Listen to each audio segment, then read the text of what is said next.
বছরে খুবই অসুস্থ। তার চিকিৎসা করতে করতে আমার যা পুঁজি ছিল সব শেষ হয়ে গেছে, তাই পার্কে ছোট করে একটা দোকান দিছি যেন আমার মার একটু চিকিৎসা করতে পারি। আচ্ছা, আপনি কি বিয়ে শাদী করেন নাই? আপনার ওয়াইফ কি করে?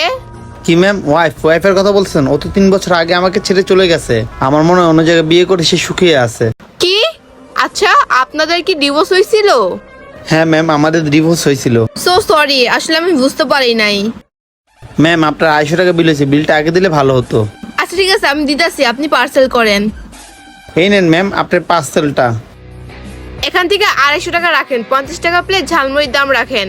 থ্যাংক ইউ ম্যাম 50 টাকা করে দেওয়ার জন্য। আর দাঁড়ান, আপনার ভাঙ টাকা দিচ্ছি আমি। আচ্ছা, আপনি কিছু মনে না করলে আপনাকে একটা প্রশ্ন জিজ্ঞাসা করি।